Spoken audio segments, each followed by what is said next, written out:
Porte ta main ici, sur le chemin de la croix, avec le cœur et les mains.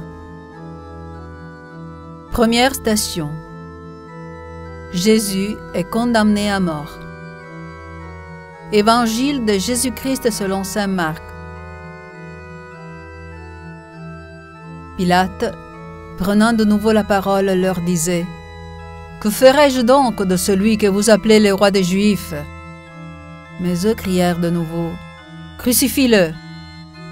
Et Pilate de leur dire: « Qu'a-t-il donc fait de mal ?»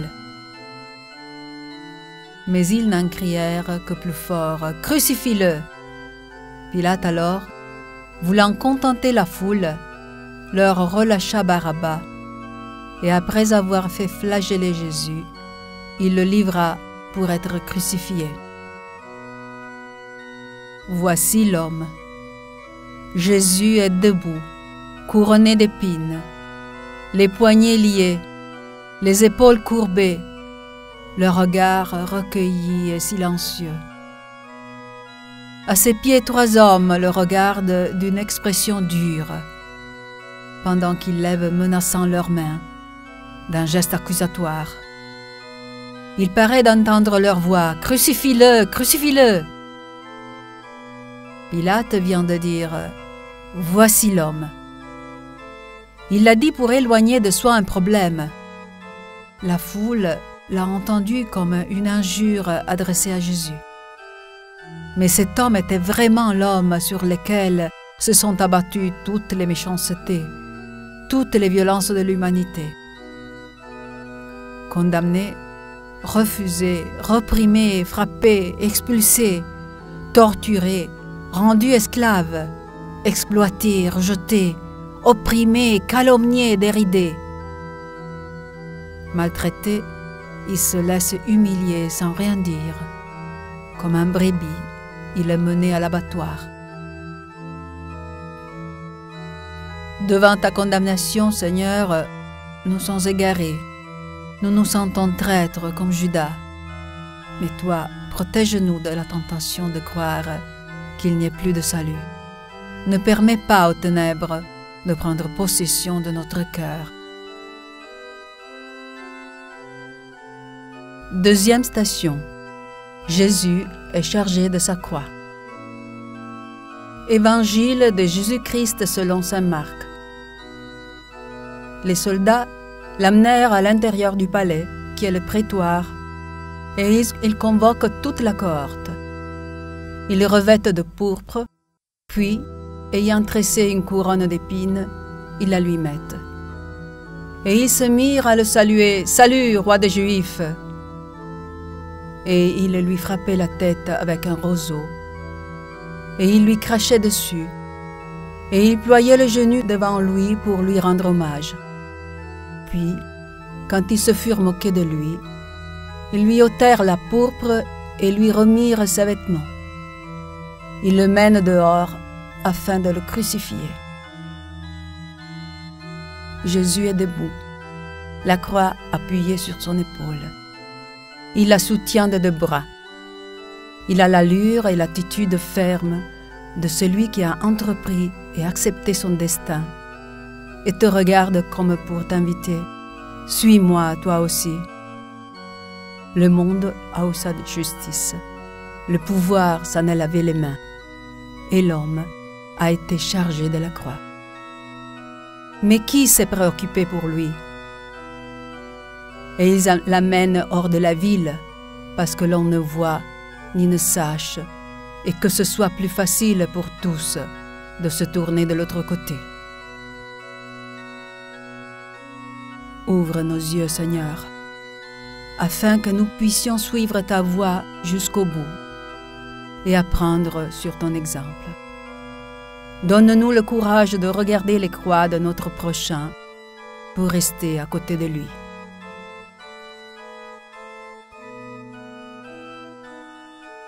Troisième station. Jésus tombe sous le bois de la croix. Livre d'Isaïe. Or, ce sont nos souffrances qu'il portait et nos douleurs dont il était chargé. Et nous le considérions comme puni, frappé par Dieu et humilié. Mais lui, il a été transpercé à cause de nos crimes, écrasé à cause de nos fautes. Le châtiment qui nous rend la paix est sur lui, et dans ses blessures, nous trouvons la guérison. Un genou et une main touchent le sol. Tout l'effort du corps pour ne pas tomber et pour pouvoir se relever. L'humanité de Jésus manifeste toute sa faiblesse. Jésus tombe. La tentation du désert se présente encore. Il donnera pour toi des ordres à ses anges, afin qu'ils te gardent. Sur leurs mains, ils te porteront, de peur que tu ne heurtes du pied quelque pierre.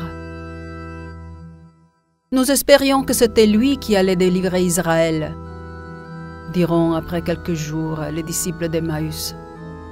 Si tu es le Fils de Dieu, il en a sauvé d'autres. Il ne peut se sauver lui-même, le provoqueront les prêtres et les scribes. Si jusqu'à ce moment Jésus a résisté aux accusations et aux tortures, maintenant il perçoit le poids de son choix, le poids du mal des hommes qui l'écrase, et il tombe. Toi, Seigneur, qui es tombé et t'es redressé, toi qui as vaincu la croix qui t'oppressait, donne-nous la conscience de nos erreurs, afin que nous puissions les confesser et nous relever.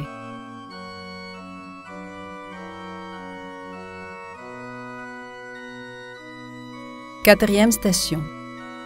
Jésus rencontre sa mère. Évangile de Jésus-Christ selon saint Luc. Siméon le bénit et dit à Marie sa mère, « Vois, cet enfant doit amener la chute et le relèvement d'un grand nombre en Israël. Il doit être un signe de contradiction, et toi-même, une épée te transpercera l'âme. » Et sa mère gardait fidèlement toutes ces choses en son cœur. À droite, Marie, le visage voilé, les yeux qui regardent triste son fils.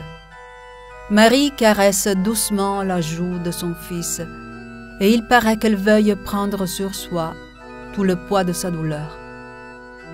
Jésus soutient la croix de la main droite et de l'autre serre le bras de sa mère, ses yeux dans les yeux d'elle.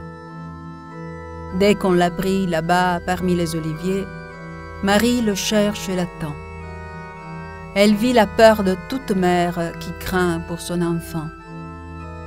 Et elle le rencontre enfin sur le chemin, les yeux dans les yeux. Ceux de Marie sont pleins de douleur et semblent supplier de prendre pitié de son fils. Lui, il la recouvre de son regard souffrant, comme s'il voulait la réconforter. Une caresse, un mot, sûrement un sursaut du corps. Puis, elle le suit en première ligne jusqu'au calvaire. Marie, toi qui as porté dans ton cœur la croix de ton Fils et qui portes aujourd'hui les croix de tous les hommes, aide-moi à le rencontrer ainsi que toi tu l'as fait tout au long de ta vie avec lui.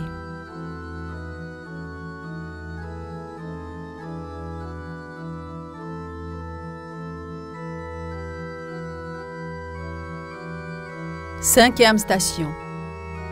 Simon de Cyrène aide Jésus à porter sa croix. Évangile de Jésus-Christ selon saint Marc.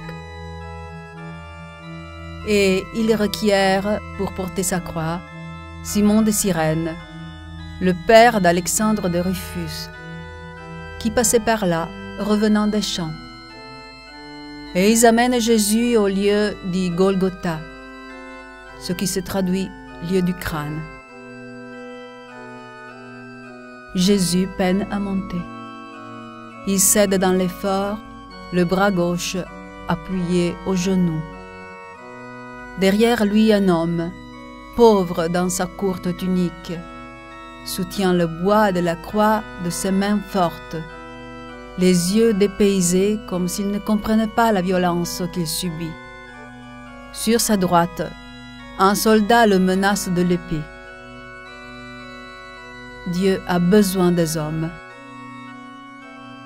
Simon de Cyrène était sûrement fatigué après son travail dans les champs, quand on l'obligea de porter la croix. Aura-t-il cherché des excuses? Aura-t-il compris?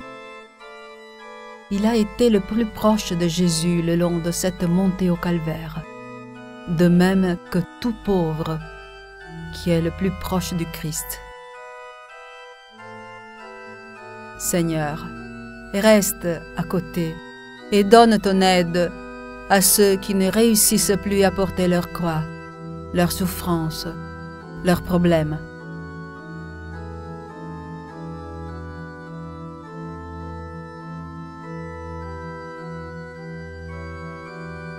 Sixième station. Véronique essuie le visage de Jésus. Évangile de Jésus-Christ selon saint Matthieu. Alors les justes lui répondront: Seigneur, quand nous est-il arrivé de te voir affamé et de te nourrir, assoiffé et de te désaltérer, étranger et de t'accueillir, nu et de te vêtir, malade ou prisonnier et de venir te voir?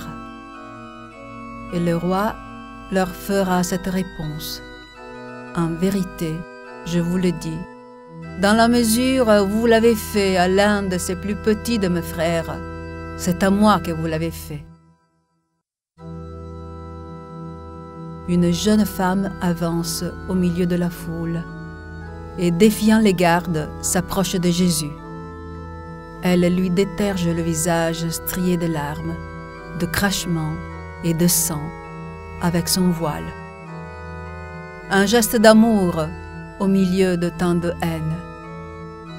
À son geste de tendresse et de compassion, Jésus répond par le regard de gratitude que son visage semble exprimer.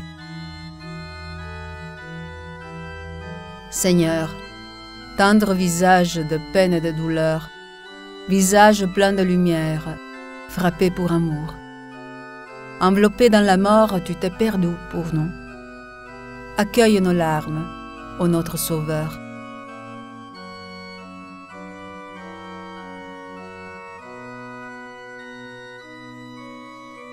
Septième station. Jésus tombe pour la seconde fois. Livre des Lamentations. Je suis l'homme qui a connu la misère sous la verge de sa fureur. C'est moi qui l'a conduit et fait marcher dans la ténèbre et sans lumière.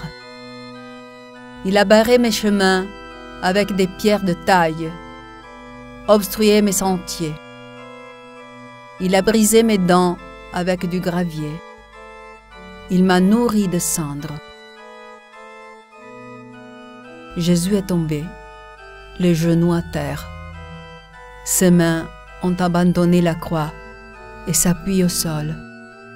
La croix pèse sur lui. Le corps exprime tout l'effort de résister. Qui êtes-vous venu voir le long de ce chemin de douleur?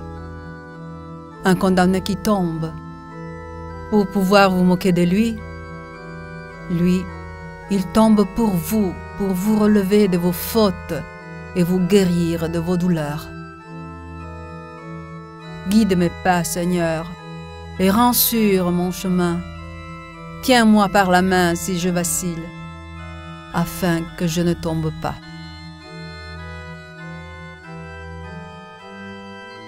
Huitième station. Jésus console les filles de Jérusalem. Évangile de Jésus-Christ selon saint Luc. Une grande masse du peuple le suivait, ainsi que des femmes qui se frappaient la poitrine et se lamentaient sur lui.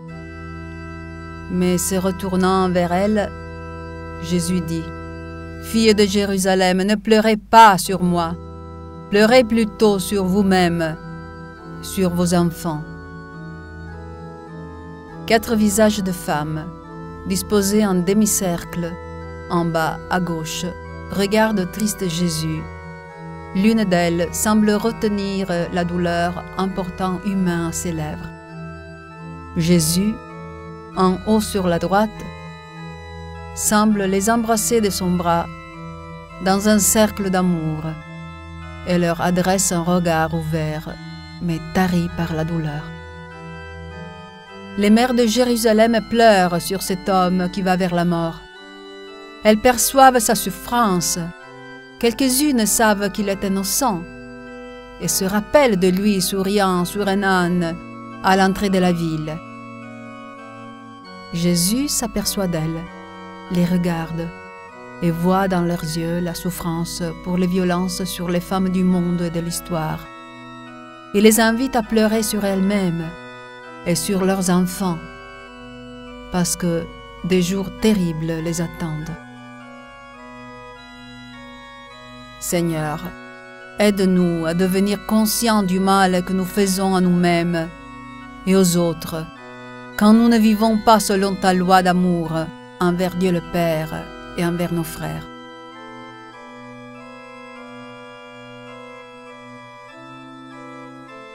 Neuvième station. Jésus tombe pour la 3e fois. Évangile de Jésus-Christ selon saint Matthieu. Eh bien, moi je vous dis de ne pas tenir tête aux méchants. Au contraire, quelqu'un te donne-t-il un soufflet sur la joue droite, tends-lui encore l'autre.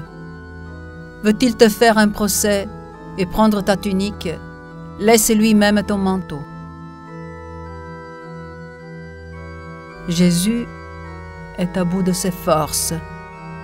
En tombant, il a abandonné la croix et est étendu par terre. Mais faisant force sur une main et un genou, il essaie de se relever. Le terrain est de plus en plus pierreux, au fur et à mesure qu'on s'approche du sommet du Golgotha. Il est tombé et il s'est redressé. Il est à nouveau tombé et encore il s'est relevé. Il tombe et il se redresse encore. Depuis la première question « Qui cherchez-vous » qu'il a posée la nuit de son arrestation, il ne demande plus pitié, ne se soustrait plus à l'injustice. On l'a frappé au visage et il a offert l'autre joue. Et il les condamne par son innocence. Seigneur, aide ceux qui tombent et retombent encore et encore. Aide les désespérés.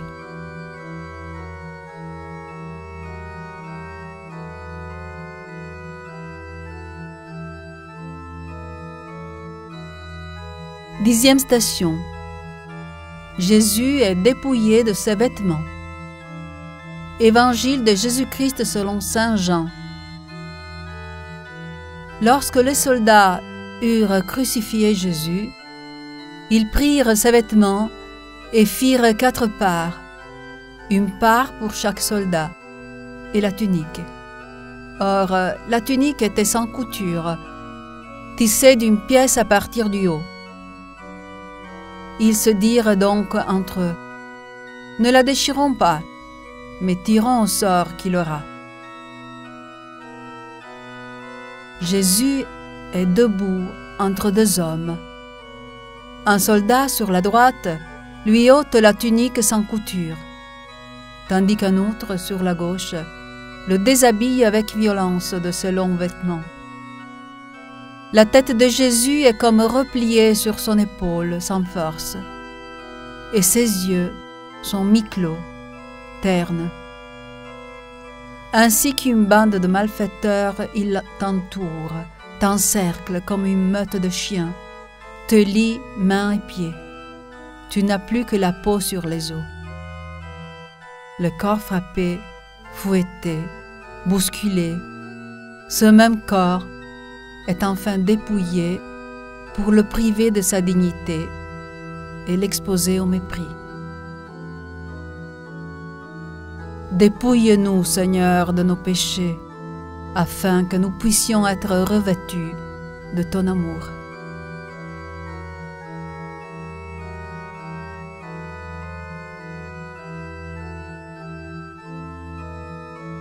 Onzième station.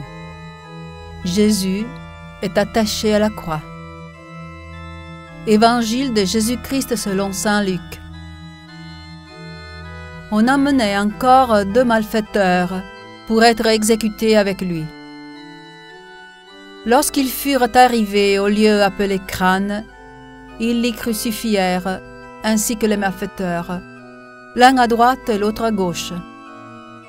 Un des malfaiteurs disait « Jésus, souviens-toi de moi lorsque tu viendras avec ton royaume. » Et il lui dit « En vérité, je te le dis, aujourd'hui, tu seras avec moi dans le paradis. » Le poignet gauche transpercé d'un clou, l'autre encore lié seulement au bois. Un homme à genoux force la jambe droite de Jésus, l'attendant pour le clou. À côté de lui, sur la gauche, un autre attend debout, le marteau à la main. Le corps de Jésus est tordu. De son cou tendu, un cri de douleur semble exploser. Un clou, puis un deuxième, et un autre encore. De quelle cruauté nous avons été capables envers toi, Seigneur. De quelle cruauté nous sommes encore capables avec nos frères. Ainsi que le bon larron, moi aussi, Jésus, je te reconnais mon Seigneur et mon Dieu. Amène-moi au paradis avec toi.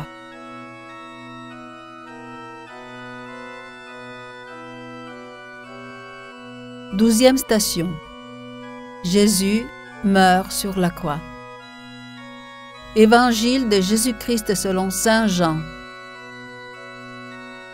Jésus donc, voyant sa mère, et se tenant près d'elle, le disciple qu'il aimait, dit à sa mère, « Femme, voici ton fils. » Puis il dit au disciple, « Voici ta mère. » Après quoi, sachant que désormais tout était achevé pour que l'écriture fût parfaitement accomplie, Jésus dit, « J'ai soif. » Quand il eut pris le vinaigre, Jésus dit, « C'est achevé. » Et inclinant la tête, il remit l'esprit. Jésus meurt crucifié entre les 2 larrons. Il est cloué sur la croix la plus haute. Il a la tête baissée. Sur son côté droit s'ouvre la blessure de la lance. Sur la croix à gauche, le corps tordu, désespéré d'un condamné. De l'autre côté, le bon larron semble serein, comme si son corps avait enfin trouvé la paix. Au pied de la croix de Jésus, agenouillé, le visage entre ses mains, une femme, Marie. Jésus est là, hissé sur la croix. Les yeux de tout le monde sont concentrés sur lui. Avant de mourir, il nous donne une mère, et nous donne à une mère. Puis, par un déchirant dernier soupir, il rend l'âme. Tout a été donné. C'est le moment de la vérité. C'est alors que le centurion qui était devant lui, le voyant s'expirer comme ça, dit « Vraiment, cet homme était fils de Dieu. » Devant ta mort, Seigneur, notre foi a tremblé et elle vacille encore. Aide-nous afin que les ténèbres ne gagnent pas notre cœur, ni n'éteignent notre foi.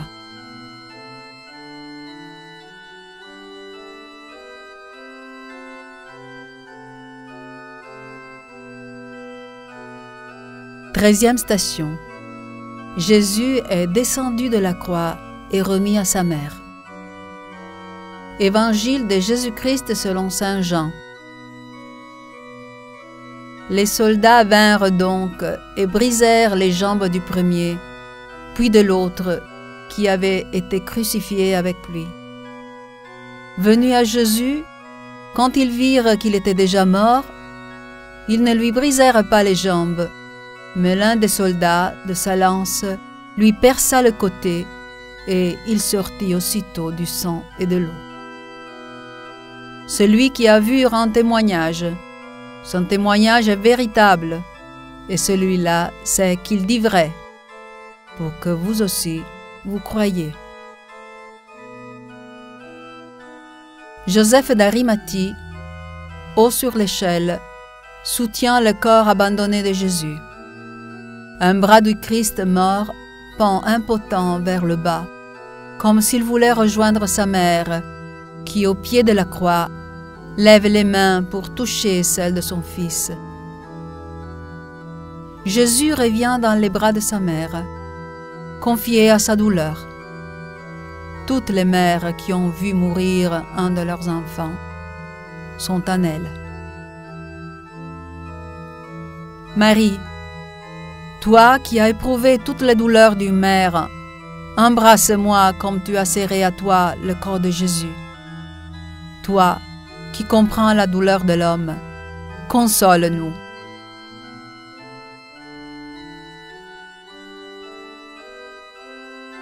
Quatorzième station. Jésus est mis dans le sépulcre. Évangile de Jésus-Christ selon saint Marc.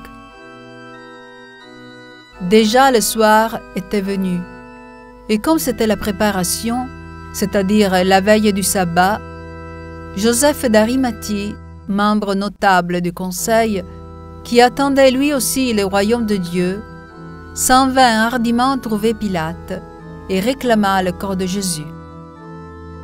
Celui-ci, ayant acheté un linceul, descendit Jésus, l'enveloppa dans le linceul et le déposa dans une tombe qui avait été taillée dans le roc. Puis il roula une pierre à l'entrée du tombeau.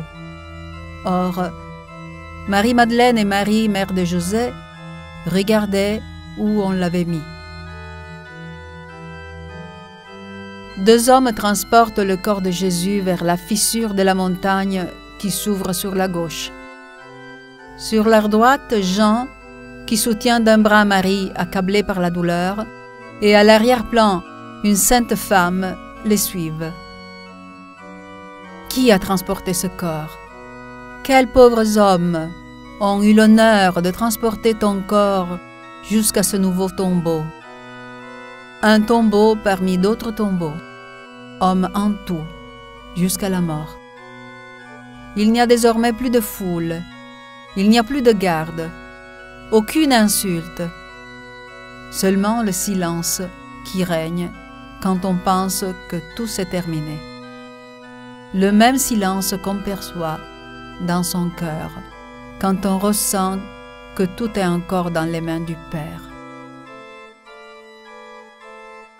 Comme Marie-Madeleine et l'autre Marie, nous nous asseyons nous aussi devant ton tombeau, Seigneur, et attendons. Réveille-toi, Seigneur, ressuscite, Seigneur, remplis-nous encore de vie.